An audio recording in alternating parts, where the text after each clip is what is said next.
Git Skoglund. Yes. Welcome to the Icelandic hemp or cannabis podcast. Thank you. Welcome. How are you? I'm very fine. Absolutely. Always when I'm here in Iceland. You've been here before? Yep, this is my third time. Okay.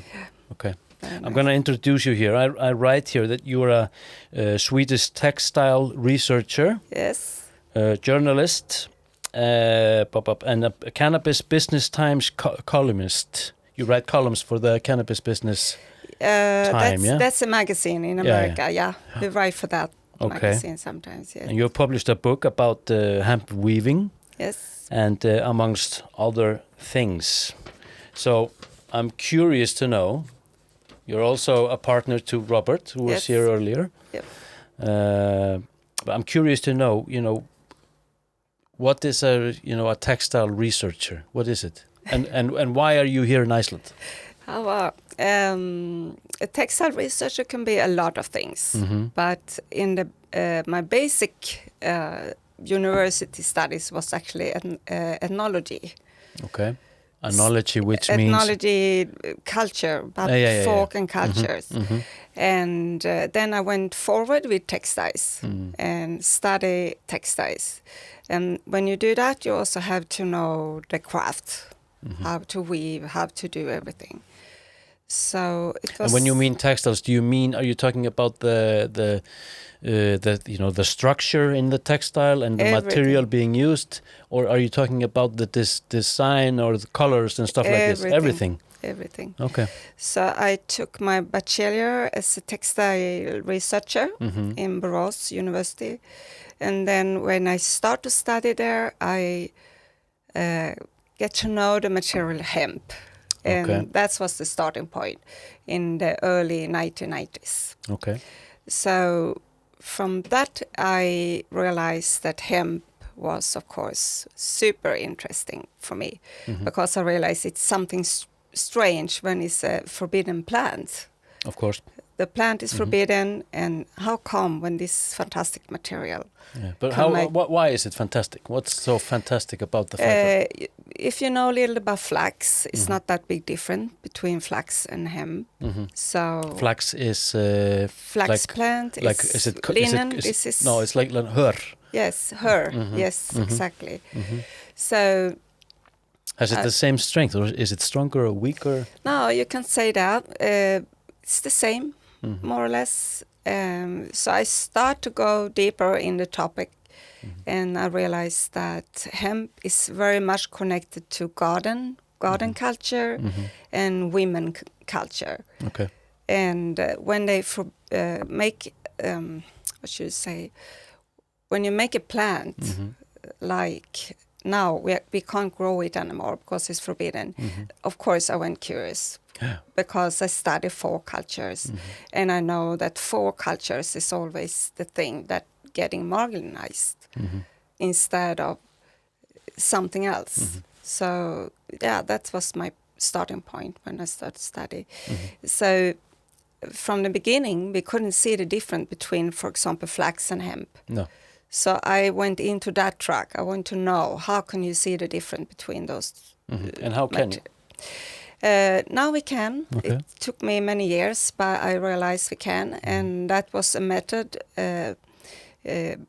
You have a method in microscope. Okay, so you need to see that completely, up close to see the fibers. Yeah, you see, it's so complicated to explain, but it's actually very easy. So that was fantastic when I figured out that how you can see the difference. Then it's like different animals almost. Yeah, like, when you go into a museum and old textiles, more or less are in magazine, they call it flax. They said it's flax, but it's not.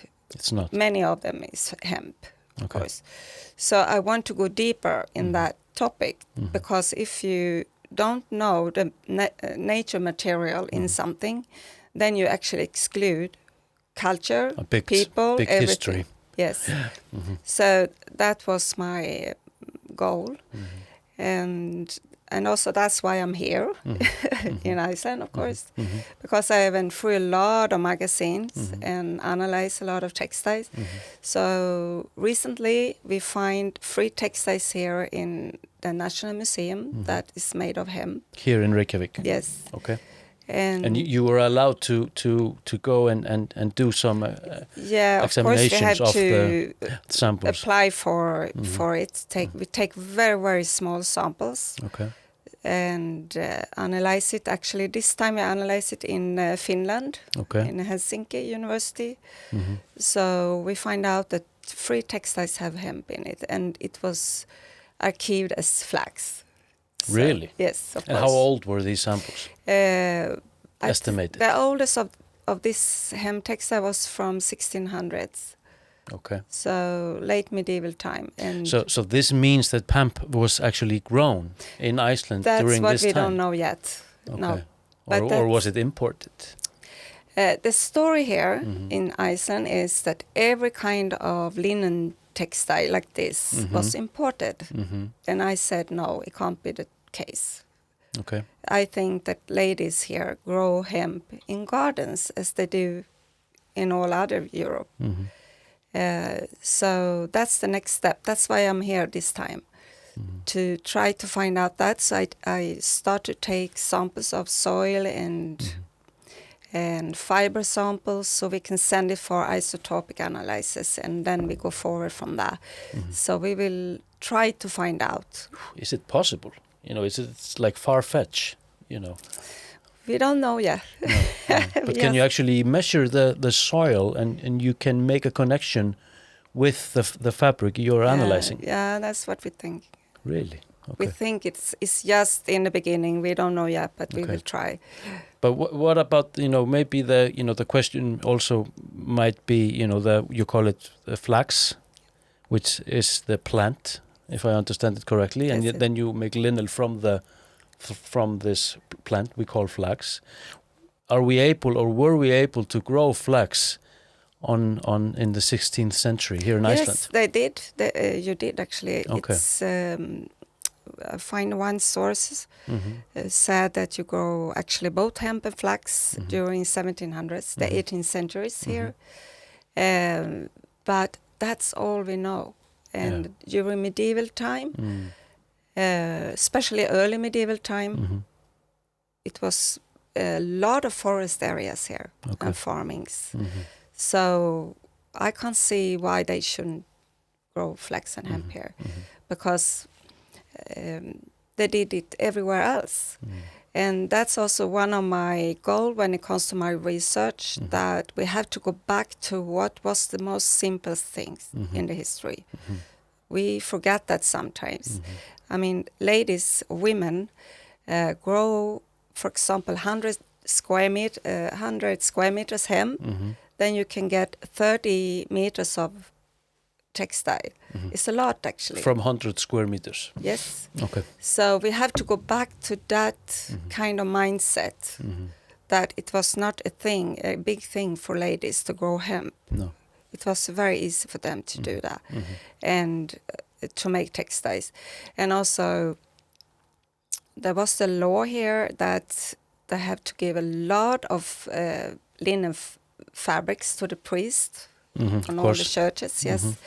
So that's also the next question, why they should import all that. So, it's many things I want to look at. We don't know, but we have to try go forward for answers. What people actually did in the ancient time. Because the case was that it was not women who write the history here. No. It was not women who make the textile who write about it. It was men who write about other things, especially when they want textiles to be in more economical level. Of course, men start to write about that. They weren't but talking the people about who their actually wives' made them, clothes. Exactly, they didn't write about it. Okay. So we know very, very little about especially hemp, because that was stopped very early, also in Scandinavia, more or less, early 19th century. It was almost gone in most of the regions in Sweden. Yeah. So that's also why Rob and I start to travel a lot around in Europe and scan everything, very old cultures where they actually still have the knowledge left of making hemp textiles. Do you have any information or statistics about Sweden? You know, what's the history of hemp fibers and textile in Sweden? Yeah, not statistic. No. But I know they grow and make a lot. And I also scan magazines, of course, and find a lot of hemp textiles there. So I couldn't do that. I struggled a lot, 10 years, to find out a way how you can see the difference between flax and hemp. But after that, we can start to see more. You have to know first it's hemp. Otherwise you don't. Yeah. And that's the same here. So that's my goal, to find out where is the hemp, how it looks, what's the difference between flax and hemp or other plants and so on. So they're so similar. But They're so similar, these plants. yes. Yeah. So Or the material that comes from them. yeah, the material knowledge is always the last thing people look at. Exactly. Yes. They look at much more design, techniques, colors, whatever. But the material always the last. So I think that's the basic thing. We have to go back to look at the material. That's the whole clue. If we are interested in sustainability whatsoever, we have to have more knowledge about materials and how it looks, how it acts, and what's the difference between that material and another material. So yeah, that's my red thread, I think, from my research. But do you think it would help us to understand more here in Iceland the history of hemp growing in Iceland by looking at the history of other northern countries like I don't know, Norway or even then Sweden? Definitely. You know, because the realities have probably been connected in some way. Yes. For sure. I mean, half of the settlements come from Norway, Exactly. and they grow a lot of hemp in Norway when early medieval time. Even before. Yes. How far are we going? The first findings, Iron Age, 100 years after Christ or something like that. Really? It's the first, yeah. Where? So, in Norway. Yeah. Really? Yes. And Sweden as well, Finland as well, Denmark, England. So it's, why shouldn't people bring some few hemp seeds and put it here in Iceland when they come here? So I think that the mindset is that I talked with a lady yesterday that many people think that no, nothing can grow on Iceland.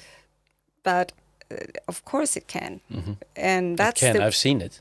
Yeah, and that's the women knowledge. If it was 100 years ago, for example, it was women who take care of all the growing things when it comes to... And even processing the plant afterwards. Definitely, in especially in garden environments. So hemp is strongly connected to gardens. Yeah. It was not grown in big fields like industrial way. It was in the gardens. Yeah. So and they were working it like we have history in Iceland with sheeps, you know, just like wool, just making wool. Yes. Like in small units, you know, it's like house industries. Yes. Yeah. So that's why I think we have to go back to look at things in that way. Then it will be easier for us to bring it back again. If we can see how much material we actually can have just to grow a few hectares. Yeah. You can make a lot of things from that. Everything doesn't need to be big and big scales and so on. So I believe a lot, maybe you will here in Iceland be better on that because your communities are smaller. Because I think this is a really interesting point, because when you're saying this, I'm thinking about how we are approaching this new reality, you know, growing hemp, which we'll only be doing for a few years. we tend to think too big, Exactly. and it just becomes too big Yes. to execute, instead of starting small and Yes. building it up like this. Yes. Yeah. So this is really interesting. Yes, it is. And I think I started so early to research about hemp, and it was forbidden at that time. Yeah. You should not even talk about hemp, actually. It was taboo to even mention it. And now I can see that people are so interested in it. So I think hemp have come to our cultures to teach us this kind of thing, to go back to the basic. And Like a teaching we have like almost forgot. yes, and especially the small scale things. Because hemp have problems in big scales. It's have problem in machineries. It's have problem. For example, to make hemp textiles, it's the biggest problem is when you have to do it industrial. Yeah. It's not problem to make it manual. No, exactly. It's the machines who make it problem with it. So, yeah. I've seen videos of how they are making textiles and ropes and stuff like this manual in like these primitive machines, and Yes. this is really effective, and Yep, it seems it is. like it's working 100%. Yes. So you're here in Iceland now for a certain research, Yes. I guess. Yes. What is it? What are you working on here? This project is about. You mean this project here, Yeah. right now? Because we find those textiles of hemp, I want to look In Iceland. in Iceland here. And has this been like clarified? Sorry. Has this been clarified? This is hemp? Yes. Okay. I find a very, very interesting hemp textile from the north of Ireland, and it's rather broken. It's big and rather broken. So I was thinking that textile can be our textile to go forward and make it may be possible to see if that hemp was grown here on Ireland or not. Iceland, yeah. In Iceland, yes. So that's why I'm here, to pick little samples from soil and fibers, so we can send it for analyze it and see how much material we need from that textile after. So because it's very sensitive textiles, you can't take that much, No. very little. So we have to start with these reference materials first. And the specialists here in Iceland, are they helpful? Are they seeing the importance of gaining this knowledge? Yes. And to see how the people were working and They growing are, and living. yes, They are really. They can see the importance of it. Yes, but they are also very, very concerned about the textiles. Of course. Yeah. So we have to be careful. So we don't need to take too much material from the textiles. But they're really fantastic people. First time I was here, it was a lady in the museum called Lilja Akasdottir. And she had worked at the museum for many, many years. And fantastic, and helped me to go through everything. So it's no doubt about it. It's really interesting to see how people welcome me here. Yeah. But of course I have to be careful. I can't do this project before I have references more. No. So that's the reason why I'm here this time. And these samples you mentioned, how old are they? The textile is from 1600s. 1600s. Yep. Yeah. So it's a very old and very special textile. So you can't just go in and take threads from that textile. No. It have to be very limited. So yeah.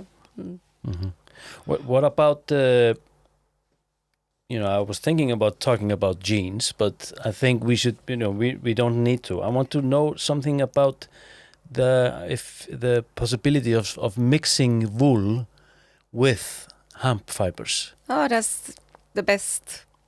Fantastic. Because mix. wool is really, it keeps us warm, Yes. but at the same time it's not very strong. No. It tears up in few years, instead of like textile from hemp or canvas. It's like really Yep. strong. Can you mix it together? Yeah, of course. But let me say like this: to make hemp textiles, you can do it in many ways. You can use the long fibers, or you can use the short fibers. And then they need to be binded together. Yes. Or spinned. Yeah. So if you use the short fibers. You can definitely mix it with wool directly. It's perfect. You can mix it with cotton or flax or whatever. It makes actually the fibers to be better spun if you mix it to something. It's like what binds it together. Yeah. Or you can mix wool and hemp. For example, you can have wool in the warp and hemp in the weft. Or wool is fantastic. And yesterday when I was down south and looked at should be a growing of a field of hemp there, but now the weather was so bad, so yes. So we have to talk about the last year, what's happened. So it was a discussion there that maybe people here will go ahead and wet in hot ponds. Yeah. Heitu pottunum. Exactly. And that's such a good example of what you can do here and experiment with it. What did you hear? I think it's actually going to work. Okay. Yeah. I think it's fantastic. But of course, you have to know more also about the plant. What kind of plant and when you are going to harvest and all that kind of thing. But it's definitely a good sign of small-scale experiment to go forward. But today, I've seen you can buy clothes which are hemp made. Are they 100% hemp, or are they getting mixed? Are they mixing them with cotton and other fibers? You mean if you buy something today? Yeah, like industrial clothes, like hemp clothes. I have not bought any kind of hemp this last years because most of it that is sold as hemp could be flax. You have to test it, and there's no guarantee. No guarantee. Wow. It says it's hemp because hemp right now is very hyped. Yeah. It's really. So we're getting tricked, maybe. Yeah. So I was in Asia this winter, and we passing through a shop where they sell hemp textiles. It was yarns and everything. So I asked if I can take a little test. It was not even natural material. It was synthetic. Really? They sold as hemp. Yes. Oh my God. So that's sad. So that's why I can't say anything about the modern materials so far, because it's too much faked material also going on. Yeah, I said there's something here I found and I wrote down. During the middle of the 19th century, a person who were wearing hemp clothes, it was like considered like a sign of being poor, sign of poverty, yeah? Yeah, at that time, yeah. And then today, people who are wearing hemp clothes, like you say, it's getting a little hyped up, and it's a statement of course, sustainability, but it's also a statement of like almost I have money. Why is this? And do you think it could change? For me, it's not that big question, because during that time, industrialization comes very quick in the middle of 1850. People start to buy yarn. They bought cotton and flax. They also start to work more with fine flax, very thin threads. Textile should be very thin and nice and so on. So for me, it's obvious that was the time when hemp was only for poor people. You can see that very clear in Sweden, that the area who had the where you make everything by yourself, you don't have money to buy yarns and fabrics, then hemp was there. Then people still going on and work with hemp. So from there, they start to talk about that poor people. But if you go 100 years more back in history, then it was more more common for everyone. Exactly. Yes. So that's the reason, the Industrial Revolution. Yeah. And I mean now it's so expensive. That's why hemp have problem, because it's so expensive to work with hemp. Due to regulation, or no, because it's so it still needs a lot of manual power, craft to process hemp into textiles. So it's not that easy to make textiles in the industrial way. Even in China, it's very expensive right now. But can you work hemp, the fibers from hemp, and make it sellable, with big machines? It's always going to be super expensive. Why? Because it takes so much labor. It's so much labor. It takes long time. But can you make it in machines? Not with fine. What many people don't know is that in the history, what's the difference between flax and hemp is that it was only the male plants people use for make textiles. So when you harvest it, you have to only pick the male plants. Yeah, that's manual. That's That's all. You can't use that kind of method when you are going to make industrial textiles. So, and also the plants was not that high. It was only 1.6 or something. So that's the best fiber for making textiles. But if you use that, let me say it like this. In China, they have the same plant as we have. It's cannabis, it's hemp. But there, the harvest before they went in sexes. So they harvest the full field and then they cottonize it, make it small, short, and put it in cotton machines. Then you can make some profit. It's more economical way. But still, it's a natural plant. We see it here. It has been raining all summer. The plant is just 20 centimeters. Struggling for their lives. Exactly. In Sweden, it has been the opposite. Really? No rain for 2 months. Same as in Denmark. So we have actually the same situation. That's the whole question. It's a natural plant, and a natural material is plant. It's not that easy to make it profit. So we have to mix it. Yeah. That's why I believe in. That was a good question of you when you said if you can mix it with wool. Yeah, because I was thinking it's like a big thing, the Icelandic wool and the tradition around that. I think it's where if hemp is going to survive, we have to mix it with other material. Yeah. But 100% hemp textile, is it comfortable to wear? Yeah, if you treat it like they did before, they make it soft, they club it, they mangle it, it's a huge process. That's why it takes so much labor to make it soft and nice. So of course, and as more you use it and wash it, it's better. So yeah, it's fantastic material. But so far, it's expensive hippie clothes. Always going to be. It's not going to be cheap. So it's not. You don't think it will change? No. Unless we get a new way of approaching it with new technology. No. Nope. 100% no. Okay. Cool. Yeah. So we have to understand this is a material. It's fantastic. It's going to last forever. That's why it should be expensive also, and we have to understand that. And that's what you are saying now. This is just more reason for us to stop thinking big industrial. Yes. And we need to start to think locally, just like small units. Yeah. This is really interesting. Yeah. And that's also one of my goals, to lift the value of hemp.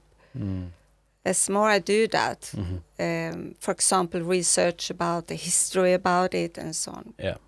In the end, people will understand that this is a value plant, a high value plant, and it's good for a lot of things. Historically and also due to the material. Yeah. So lift the value, then people are prepared to pay for it, or even make themselves something with it in small farms, or mix it with something and so on. Yes.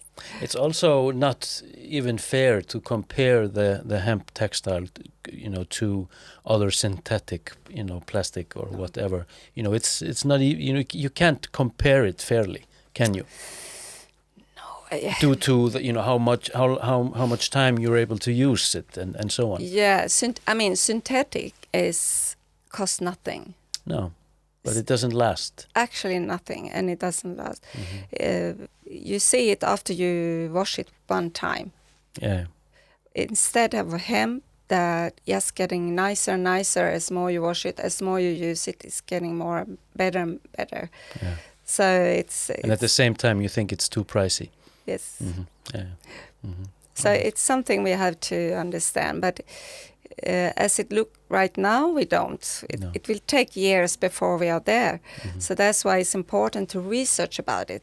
Research and use Educate. it for, yes, and use it for other things, for example, building materials. I believe a lot in building materials, actually. You're referring to the hempcrete then? Yes. Which have you seen the house they are building here? Yeah, here, yeah. With Anna? Yeah. It's very interesting. And they've it's in the process, yes? Yeah. So building material, I also believe in seeds, food, all that kind of things we can do with the plant. So as long we go ahead with that and experiment, and it's good. Because in the end, maybe we will come there one day to make textiles. And I also work in Sweden in a project that we want to make textiles. Of course, everyone wants to do that. But it's not going to be cheap. That's all I can say. No. So, yeah. Maybe because it's not supposed to be cheap. Oh, exactly. Just we're getting close to the end of this. What's the time frame on the result of your research? And do you have a theory about the Iceland, how the Icelandic culture with hemp, how it's been? Yeah. Do you have a theory about it? Yes. Okay. Actually, I worked in Sweden. We have a Nordic textile project for many years, together with archaeobotanical researcher and so on.